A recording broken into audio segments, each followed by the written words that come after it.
Hi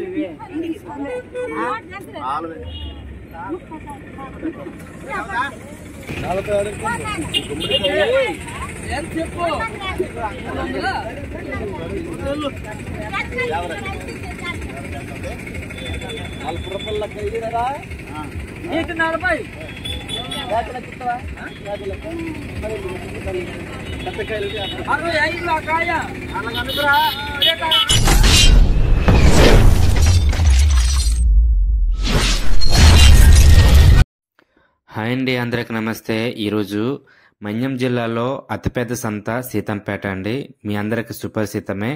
ఈరోజు ఆదివారం, winter సీజన్లో ఫస్ట్ ఎక్స్ప్లోర్ అండి. ఏ విధంగా సంత జరుగుతూ ఉంది, ఆదివారం నాడు ఏ విధంగా జరుగుతుంది అన్నది ఈరోజు మీకు ఎక్స్ప్లోర్ చేయబోతున్నాను. ప్లీజ్ మన వీడియో కొత్తగా చూసినట్లయితే మరెన్నో వీడియోస్ కోసం లైక్ చేసి సబ్స్క్రైబ్ చేయండి. మీరు చూస్తున్నది ఇది డబ్బకాయలండి. ఇది ఆల్రెడీ ఒక ఆయనకి అమ్మేశారంట. ఒక్కొక్క కాయ వచ్చేసి 4 రూపాయలు 5 రూపాయలు వెళ్తా ఉన్నాయని చెప్తా ఉన్నారు. ఈ ఆదివారం సంత డబ్బకాయలు, పుల్ల డబ్బులు, సీపురు చాలా ఎక్కువగా దిగాయండి. యాక్చువల్లీ నిమ్మకాయలు, అరటిగాయలు ఎక్కువ దిగుతాయి, కానీ డబ్బకాయలు, పుల్ల డబ్బులు, నెక్స్ట్ సీపుర్లు ఎక్కువ దిగాయండి. మీకు చివరి వరకు చూడగలిగితే మీకు అర్థమవుతుంది. మా గిరిజనులు పండించే ప్రతి ఉత్పత్తి కూడా సహజ సిద్ధంగా పండించినవే. వర్షాకాలంలో విత్తనం వేస్తే చాలు ప్రకృతి సిద్ధంగా అవంతటా అవే వచ్చేవే అండి. కాబట్టి చాలా బాగుంటుంది కూడాను. అందుకే చుట్టుపక్కల నుండి దళాలు వచ్చి మా గిరిజనుల నుండి వచ్చే ప్రతి ఉత్పత్తి కూడా కొనుగోలు చేసుకుని తీసుకెళ్తారు.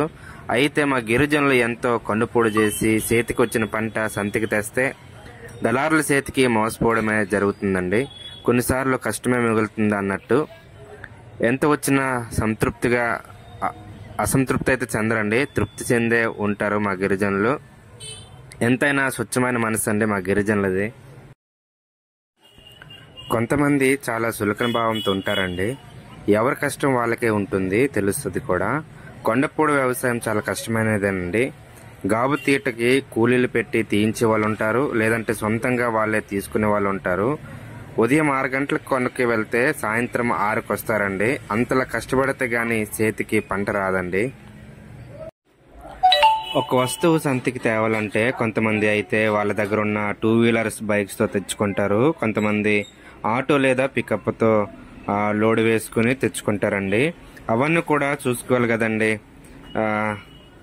ఇదండి మా గిరిజనుల యొక్క కష్టం. మొత్తానికి నేను ఎంత దగ్గరలో మా దగ్గర ఉన్న సంత ఉన్న సీతంపేట సంతను అయితే చూపించలేకపోయాను. ఈరోజు అయితే మీకు చూపించాను. మరొక వీడియోలో కుసుమ సంత ఎలా ఉంటుందో, కుసుమ సంత ఏ విధంగా సంత జరుగుతూ ఉందో మీకు చూపిస్తాను. తప్పకుండా మన వీడియోని లైక్ చేసి మీ సపోర్ట్ అందిస్తారని ఆశిస్తూ ఉన్నాను. Thank you for watching. చివరి దాకా చూడండి.